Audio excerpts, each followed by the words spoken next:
귀한 찬양 감사드립니다. 기도하고 말씀 전하겠습니다. 하나님 아버지, 찬양대를 세워주시고 그 입술의 열매를 통하여 저희의 마음속에도 주의 말씀을 통한 결실이 맺게 해주실 줄 믿습니다. 하나님께서 몸된 교회를 붙들고 계신 줄 믿사오니 성령께서 함께 하셔서 우리에게 담아주신, 짊어져 주신 사명을 잘 감당하는 교회가 되도록 은혜와 복을 베풀어 주시옵소서. 이 시간에 말씀을 증거할 때에 죄 많은 종은 감추어 주시고 하나님의 말씀이 온전히 우리 가운데 소통, 교통할 수 있도록 은혜 나려 주시옵소서. 감사하고 예수님 거룩하신 이름으로 기도하옵나이다. 가을을 천고 마비의 계절이라고 합니다. 하늘은 높고 말은 살찐다는 것입니다. 오곡백화의 계절이라 그럽니다. 5가지 곡식 100가지 꽃이 만발한 계절일 것입니다. 하나님께서 제가 이 설교할 때마다 꼭 축복의 말을, 소망의 말을 해야 되겠다는 것을 마음에 언젠가 다짐을 가졌어요. 그래서 그 말을 여러분에게 먼저 드리고 이 계절에 하나님께서 우리 교회와 성도들의 가정을 축복해 주시기를 바랍니다. 기도하겠습니다. 하나님 아버지 감사합니다. 귀한 말씀 증거할 때에 성령께서 우리에게 말씀하여 주시고 교회에 꼭 필요한 말씀이 되도록 역사해 주시옵소서. 감사하고 예수님 이름으로 기도하옵나이다. 바울의 공적 증언의 힘이란 말씀입니다. 저는 우리 열린문교회 모든 성도님들이 하나님 앞에서 자기만의 간증을 갖고 신앙에 가시기를 간절히 바라고 있습니다. 간증은 사도행전 1장 8절 땅끝까지 이르러 내 증인이 되리라는 약속의 말씀대로 주의 증인들이 하는 증언, 그것을 간증이라고 할 수 있습니다. 간증의 기원은 삼위일체 하나님이십니다. 성자 예수 그리스도께서 성부 하나님을 증언했습니다.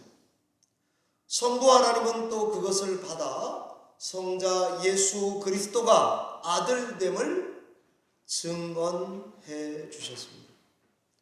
성령 하나님은 성부 그리고 성자 예수 그리스도가 하신 일을 우리에게 증거하시는 일을 하십니다.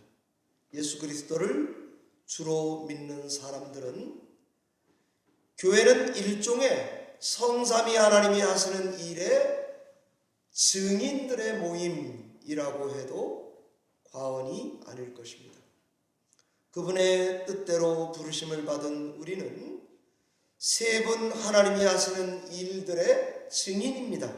하나님이 자기에게 순종하는 사람들에게 주신 성령도 이 모든 일의 증인입니다.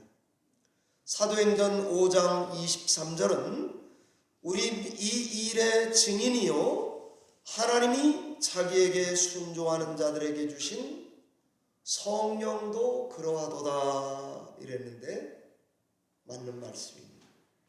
간증은 주의 증인들의 증언이라고 할 수 있습니다. 모든 신자는 다 살아계신 하나님을 증언하는 자들이고 교회 신자들은 하나님과 함께 한다는 스토리들이 다 우리 안에 있습니다.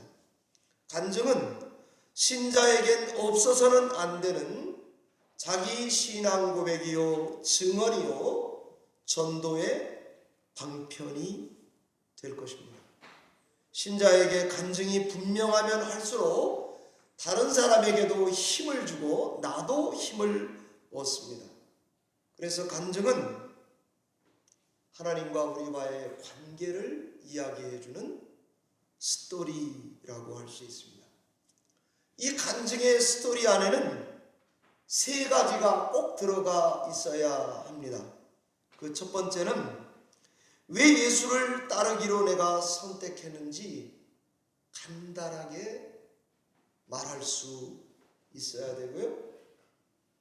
그리고 두 번째는 예수 믿기 전과 후가 내가 어떻게 달라졌는지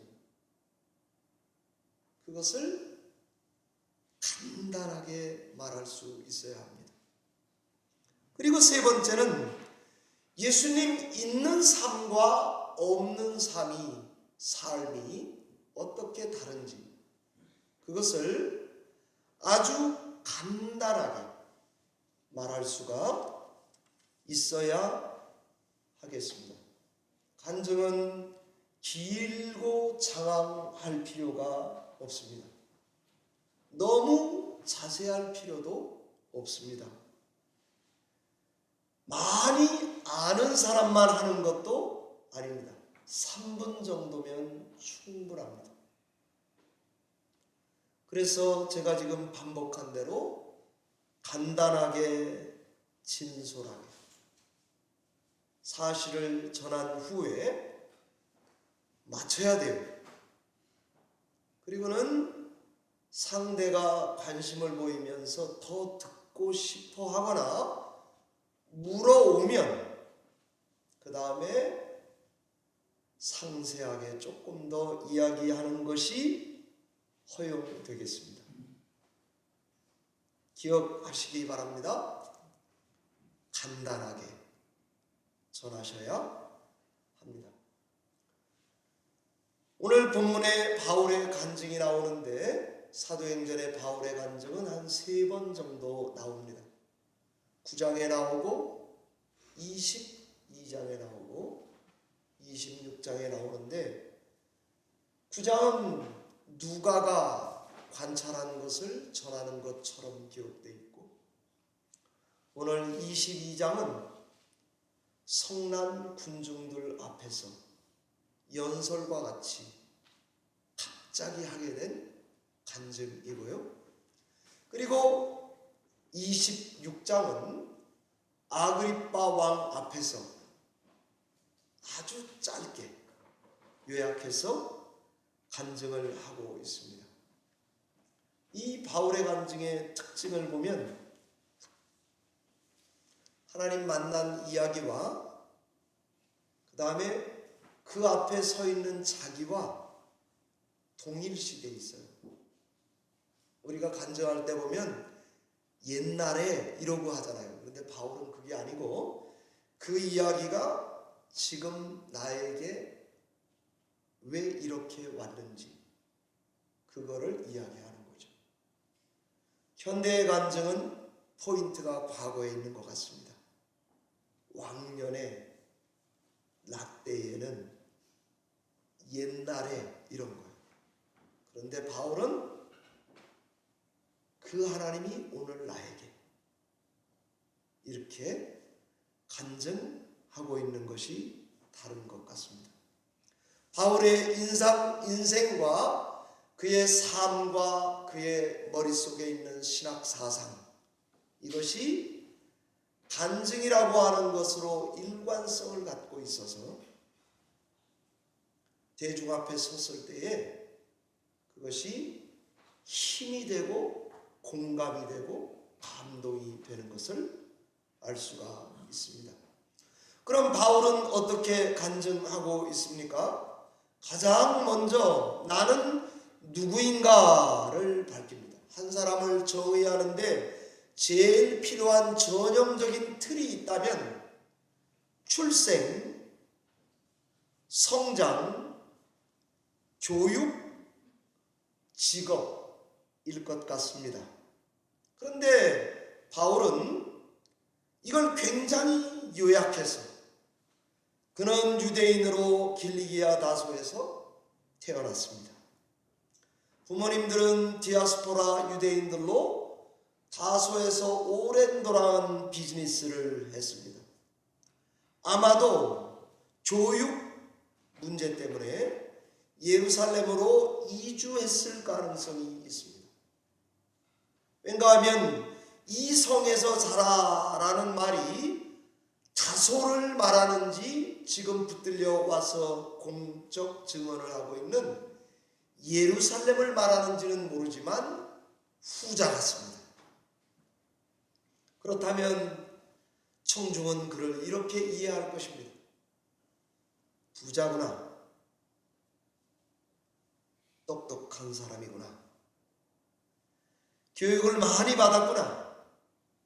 비교적 어린 나이에 조기 유학을 한 사람이구나. 그는 당대 최고 율법학자 가말리엘 문해상으로 율법의 엄격한 교육을 받았다고 말합니다. 바울은 나는 여러분들 못지 않게 하나님께 열심을 있었던 사람이라고 고백하고 있습니다. 제가 여러 번 설교 때 말씀드렸던 대로 성경의 바울과 관련해서 열심이란 말은 우리 한국 사람들이 새벽 기도에 열심 내는 것과 같은 심리적인 단어가 아닙니다. 종교적인 인간적인 노력의 열심을 말하지 않습니다. 비느하스가 하나님의 의분을 가지고 장막 안에 들어가서 찔러 죽였던 사건과 같이 하나님을 향한 신학적 열심을 말합니다. 바울의 이런 열심은 특심했습니다. 스승 가말리엘의 그것보다도 더하면 더했지 못하지 않았습니다. 그 결과 예수 믿는 공동체 사람들을 찾아가서 잡아 끌고 와서 형벌을 받게 하거나 심지어 현장에서 죽이는 일도 서슴지 않는 열심을 말합니다. 바울은 이것을 솔직하게 고백했습니다. 그러니까 청중들은 공감, 동감, 감동하는 요즘에 흔히 쓰는 레포트가 되는 것입니다. 공감과 자기 고백적인 진술이 함께해서 간증이 이루어질 때에 감동이 되는 것입니다. 지금 자기를 죽이려고 달려드는 성난 사람들 앞에서 나도 예전에 여러분들이 지금 나에게 보여주시는 얼굴과 같이 나도 성난 사람이 돼서 사람을 잡아 죽이러 간 적도 있다고 고백하는 것과 같습니다. 바울은 청중의 성난 얼굴에서 지난날의 자기의 얼굴을 보며 거울을 들여다보듯이 간증해 하고 있습니다. 거기 청중 중의 다수는 일반 시민부터 높은 지도자급까지 바울의 이 말을 들으면 다 아는 말들이에요. 왠가 하면 종교 권력자 대제사장들과 장로들은 예루살렘에서 공문을 써서 집행하도록 허락을 해줬던 사람들이에요.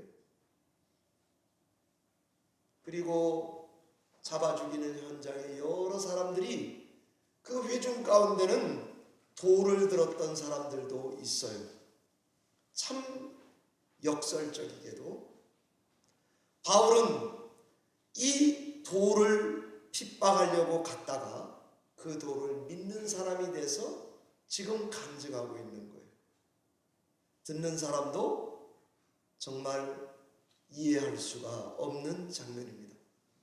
바울은 이런 행동이 다 하나님을 위한 자기의 소명이라고 확신했고 거기에다가 목숨을 걸었고 살기가 등등했고 타의 추종을 부러워하는 열심으로 살아온 사람입니다. 그런데 지금 바울의 모습은 어떻습니까? 하루아침에 달라졌습니다. 이제 다메섹에 잊지 못할 자기 체험을 말할 시간이 되었습니다. 때는 대낮이에요. 하늘에서 큰 빛이 자기를 둘러 비쳤습니다. 태양이 가장 강렬한 대낮에 그것보다 더 밝은 빛에 땅에 꼬꾸라졌습니다. 음성을 들었습니다. 왜 나를 박해하느냐? 이 소리의 주인공이 누군지 되물어 보았습니다. 나는 너가 박해하는 나사렛 예수라 하는 것 아닙니까? 바울은 이 일로 인하여 시력을 잃어버렸습니다. 다른 사람의 손에 이끌려 다메섹에 들어갔습니다. 다메섹에 들어간 후에 예언자 아나니아가 찾아왔습니다. 아나니아는 다메섹 모든 유대인들에게 율법을 따라 경건한 사람이라는 것을 사람들은 다 알고 있는 사람입니다. 아나니아를 통해서 들은 말씀은 자기에게 하나님이 하시는 말씀으로 받고 있습니다. 아나니아는 이 일어난 일을 통해서 하나님의 뜻이 무엇인지 전해주고 하나님은 바울을 택한 것을 알았습니다. 신의 선택으로 바울은 하나님의 뜻을 알게 되었는데 너는 이방인의 증인으로 택함을 받았다는 것입니다. 그리고는 세례받았습니다. 죄 용서받은 것을 알게 되었습니다. 9장에 보면 성령 충만함을 그때 입었다고 되어 있습니다. 회심 후에 예루살렘에서의 체험 이야기가 나옵니다. 이제 바울은 예수 믿는 사람을 잡으러 갔다가 예수 믿는 사람이 돼서 예루살렘에 돌아왔습니다.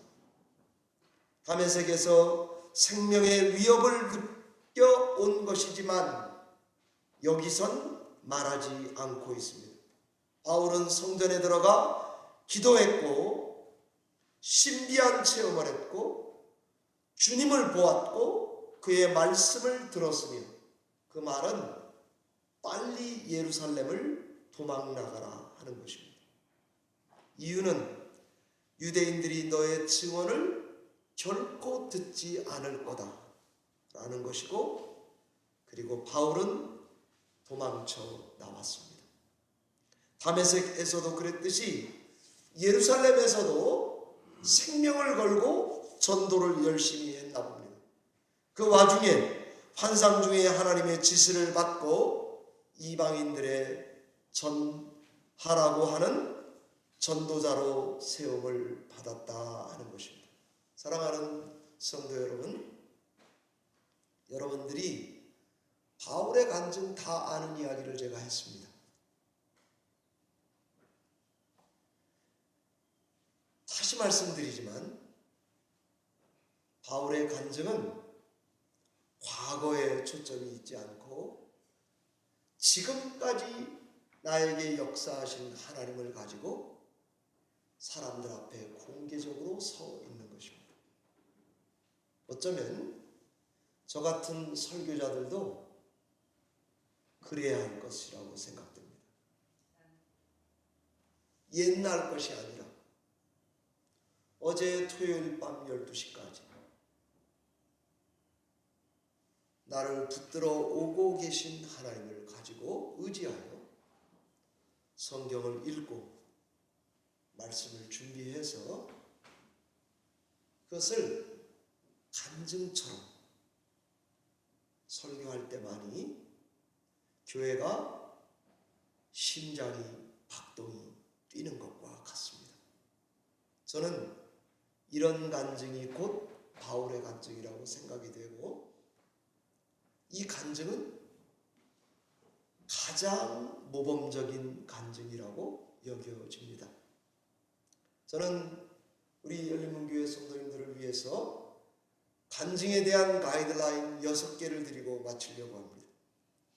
여러분들이 어디 가서 간증을 하실 때에 오늘 제가 말씀드리는 6가지 기준에서 벗어나지 않도록 신앙하신다면 여러분들은 바울과 같이 아주 모범적인 증인으로 신앙해 가리라고 생각이 됩니다. 6가지를 전하겠습니다. 첫 번째 간증은 바울의 간증을 보고 정리하는데 사실에 기초한 것을 전해야 합니다. 과장하면 안 됩니다. 과장하고 싶을 때가 올 것입니다. 그래도 이겨내셔야 합니다. 좀 더 다른 사람이 은혜 받았으면 좋겠다는 좋은 동기로 말한다 할지라도 과장하면 안 됩니다. 제가 목회자니까 설교 때문에 그런 유혹을 많이 받습니다. 그러나 다시 말합니다. 과장하시면 안 됩니다. 진실하지 않고 거짓되거나 과장 광고처럼 간증하면 절대로 안 됩니다.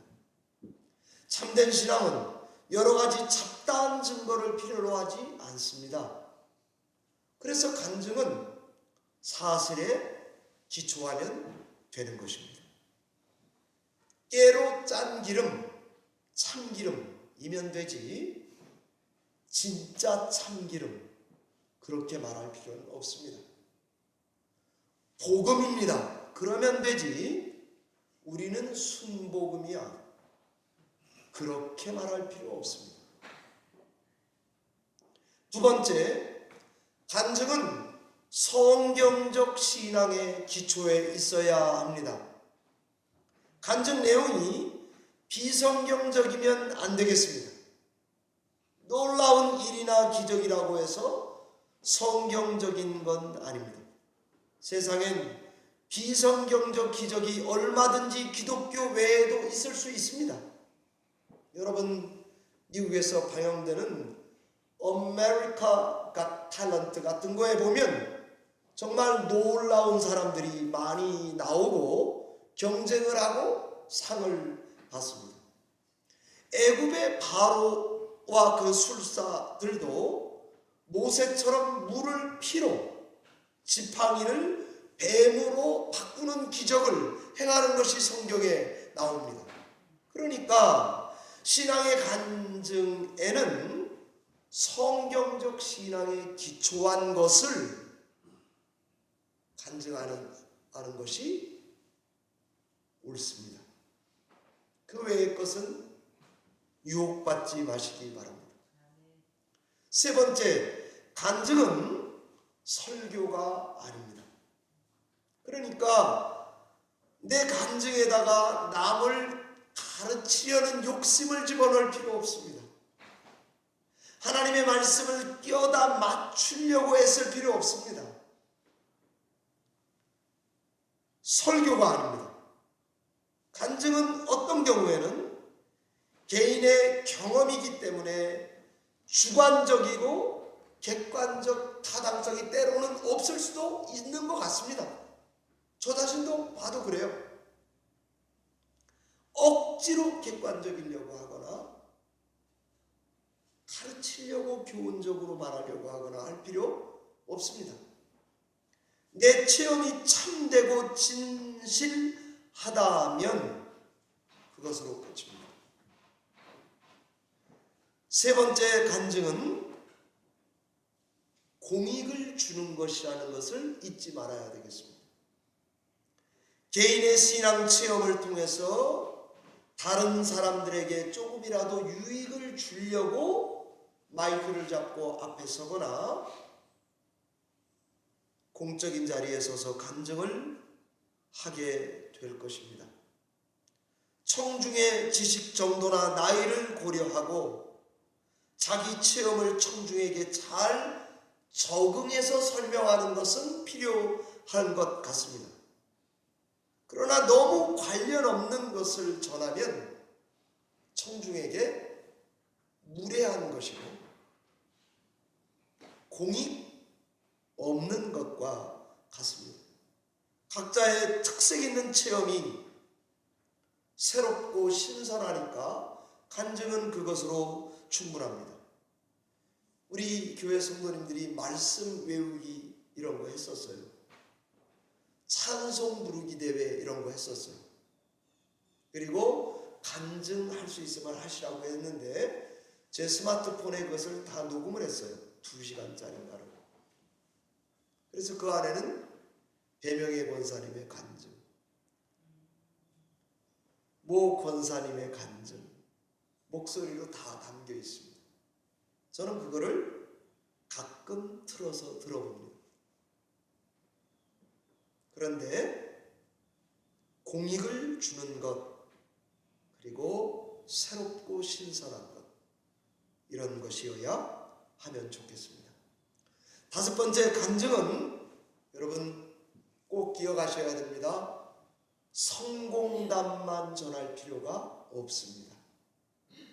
나 하나님 이렇게 믿었더니 이러이러하게 잘 풀렸어, 그런 말 할 필요 없습니다. 간증은 하면 된다, 성공 사례, 지성이면 남천, 이런 이야기로 말할 필요 없습니다. 값싼 낙관주의를 마이크 잡고 할 필요 없습니다. 실패담이면 어떻습니까? 나의 부끄러운 부분이면 어떻습니까? 나의 상처면 어떻습니까? 지금 내가 하나님께서 인도하는 길을 갈 때에 나의 솔직한 실패담 이라면 어떻습니까? 십자가에서 살아난 경험을 간증할 수도 있지만 십자가에서 죽은 경험을 간증하는 것도 저는 오히려 간증에 가깝다고 생각이 됩니다. 6번째, 마지막입니다. 간증은 제가 이런 상상을 해봤어요. 바울의 간증을 가만히 보니까 여러분, 제가 만약에 바울과 같은 체험을 했으면 눈이 멀었다가 안수해서 난 거를 갖다 간증하고 다닐 것 같아요. 아나니아한테 안수 받아서 내가 눈 떴잖아, 이런 거예요. 여러분은 저랑 좀 다르실 거예요. 근데 저는 좀 그럴 것 같아요. 왜냐면 그게 굉장히 드라마틱해요. 그래서 제가 유혹이 좀 있다고요. 그런데 바울을 가만히 보면 그건 사실이고 별거 중요한 것도 아니에요. 기적을 간증한 게 아니고 그 과정을 통해서 예수 그리스도가 나를 어떻게 지금 쓰시고 계신지, 하나님의 뜻이 무엇인지, 내가 왜 이방인의 사도로 부름을 지금처럼 받고 있는지, 이 이야기를 하는 바울을 보게 됩니다.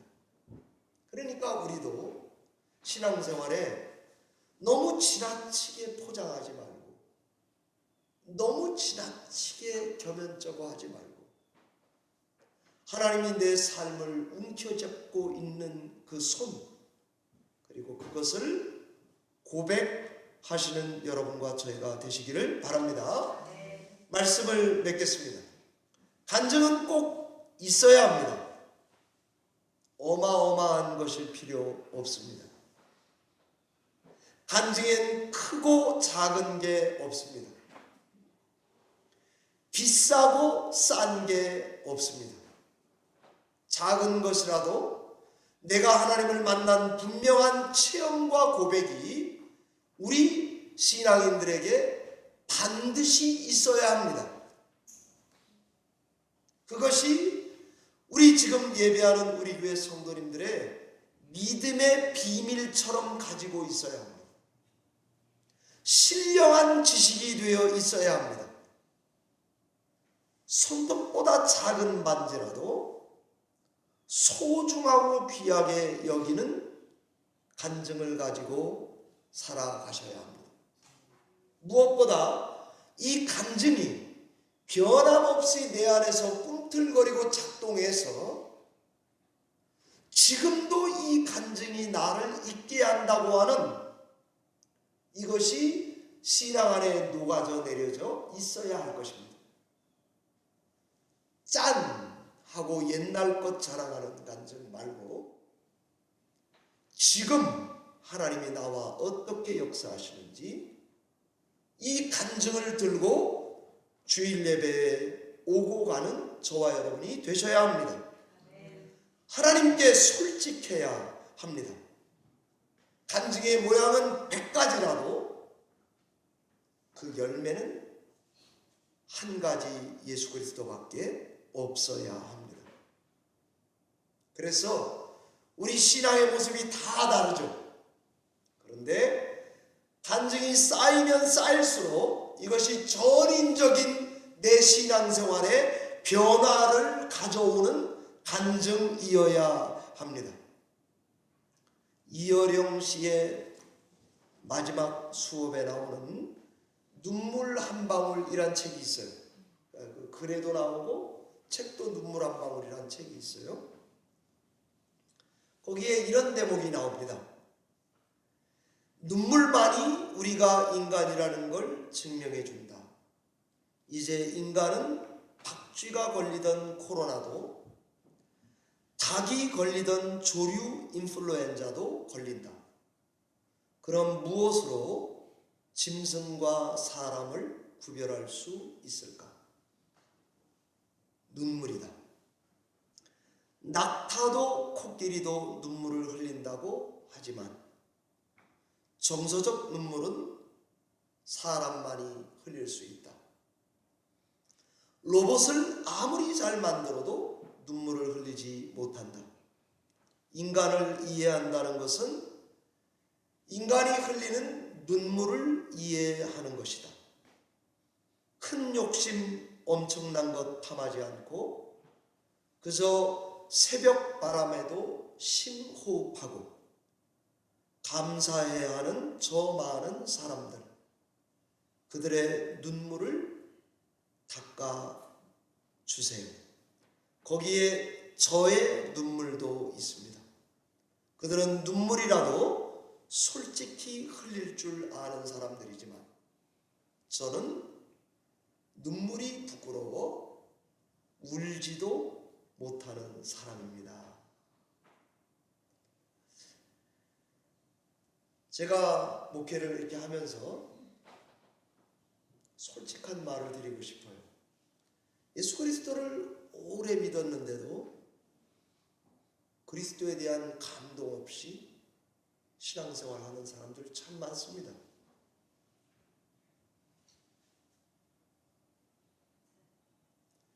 시간이 자꾸 흘러가는데 저도 그 대열에 들어가고 있는 것 같습니다.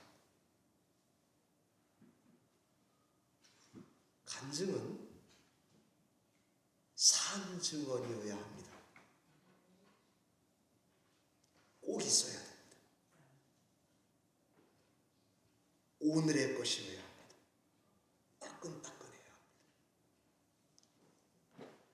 베드로전서 3장 15절 16절은 너희 마음에 그리스도를 주로 삼아 거룩하게 하고 너희 속에 있는 소망의 이유를 묻는 자에게는 대답할 것을 항상 준비하되 온유와 두려움으로 하고 선한 양심을 가지라.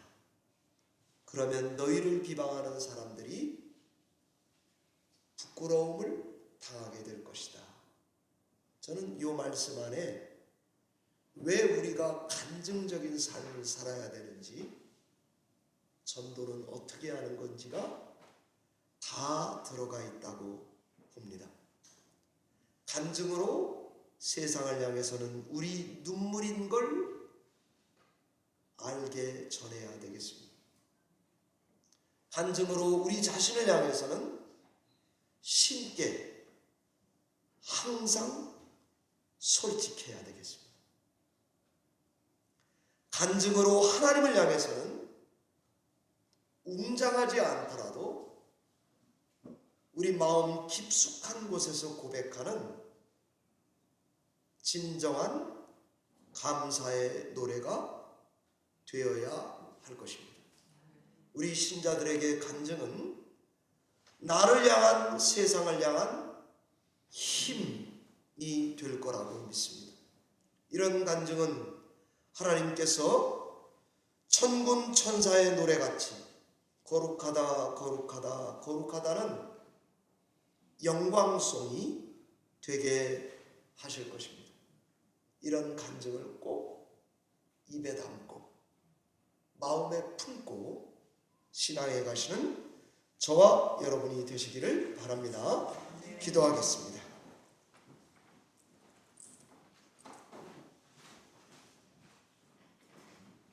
하나님 아버지, 감사합니다.